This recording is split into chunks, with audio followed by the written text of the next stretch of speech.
dudes, இந்த ஒரு வீடியோல டாப் 5 டபுள் ஆக்ஷன் மூவிஸ் தான் லிஸ்ட் போட போறோம். அண்ட் இந்த லிஸ்ட்ல சொல்லிருக்க மூவிஸ்லாம் என்னோட ஃபேவரட் மூவிஸ் மட்டும் தான். உங்களுக்கு கண்டிப்பா ஃபேவரட்டான டபுள் ஆக்ஷன் மூவிஸ் இருக்கும். அதையும் கமெண்ட்ல கமெண்ட் பண்ணுங்க. பார்ட் 2ல மீட் பண்ணுவோம். 5th பிளேஸ்ல தனுஷோட நானே வருவன். எனக்குள்ள ஒரு அரக்கன் இருக்கான்.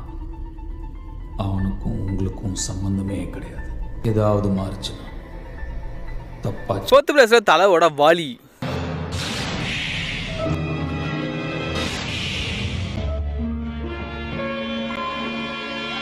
தேர்ட் பிளேஸ்ல கமலஹாசனோட ஆளவந்தான். நம்பி பிறந்த போதே தொப்புள் கொடிகள் அறுபடுமே, மண்ணை நம்பும் மாமரம் ஒரு நாள் மாபெரும். செகண்ட் பிளேஸ்ல சூர்யாவோட 24. எது சொன்னாலும் நம்புறேன். அப்புறம் நல்லா நடக்கலாம். அட் ஃபைனலி ஃபர்ஸ்ட் பிளேஸ்ல கமலஹாசனோட தசாவதாரம். தோஷங்களுடன் பிரம்மஹத்தி தோஷமும் சூழும் என்று சொல். இந்த கதையெல்லாம் வேணாம். நோ, உள்ள இருக்கிற பாயில் ஒழிச்சுன்னா நாம 2 பேர் மட்டும் இல்ல.